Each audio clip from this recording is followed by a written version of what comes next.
I have cut out the back and the front, so I've used the pattern that was used for this cage, which is the flat front and the elevated back. I'd use it to cut out the pattern for this, but because it is much shorter and it's longer in areas, so it posed a bit of a challenge. So I've tried to make it symmetrical. This section is a bit short, so I'm going to add frills because this is the under layer, or I can elevate the pipe a bit.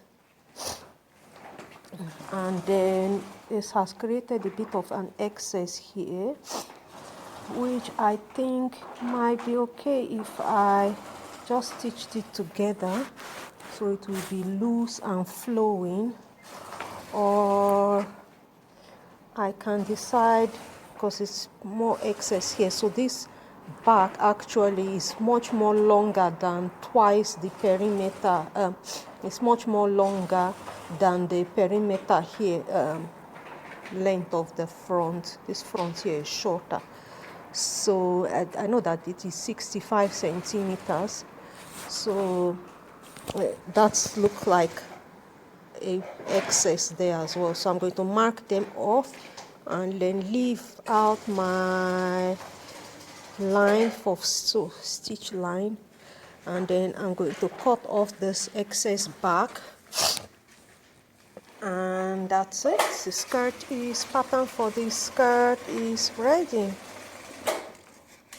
So now I can use this block to do my tops, because I have not started the top area, because I needed to know what the pattern of this skirt elevation is going to look like. So that's it for my cupcake crinoline pattern cut. I finished trimming off, so I trimmed off this length plus these two lengths from the sides here, and I've trimmed this much shorter all around. So that's the piece. Looks like it's, yes, because it's from the drape pattern. So the piece is longer and shorter. If I eyeballing it, let's see what we get actually. So yeah, so it's longer here and it's shorter here. So actually the middle here was shorter. This one is draped longer here. So that's the pattern for my cupcake skirt, ready for use to cut the main skirt on the main with the main fabric. So I'll just add that cut off length. I will stitch it to this section so that I don't waste fabric, and that's it. Thank you. I'm cutting my skirt. I've already done the scallops. As you can see, I've marked out the scallops with a bow. So I lengthened it, I made it shorter. That's the front and that's the back. So I'm going to do half. The front is on fold, and the back I'll cut it also on fold maybe, and then I'll make a slit somewhere at the back. So I'm planning to cut this from two pieces. Thank you. This is a notch where the fabric should have ended, which is here, to get to that scallop, because I cut each scallop. As you can see, the scallop, I ended it on the scallop, which is here. I ended it there instead of continuing for easier easier cut. The reason why I've added extra volume here instead of cutting it straight, because I discovered that when I'm ironing the fabric by hand, I can see that there's a bit of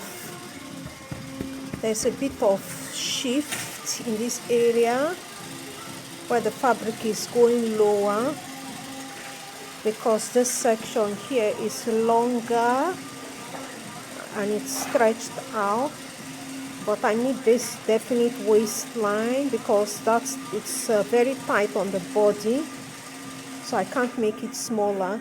And this section here is much looser than the end here, because this piece is made out of more than 4 pieces. 1, 2, 3, 4 pieces. 1, 2, 3. That's 4 pieces it's made out of. You can see. So because it's made out of 4 pieces, so it's not like flared in a equal number, but it's flared and it's not equal anymore. So that's why I have added extra. I'm going to add extra more from the other allowance, and then I'm going to stitch everything up. So that's it for this skirt. So I'm going to stitch it and we'll see how it goes.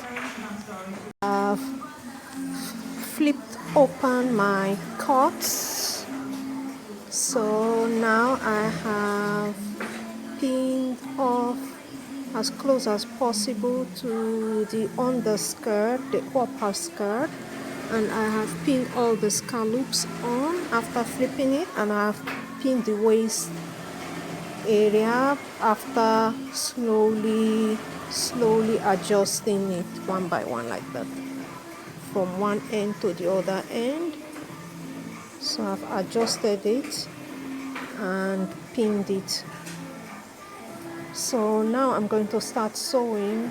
There might be a problem when the printing needs to happen because of the seams. Hopefully I can just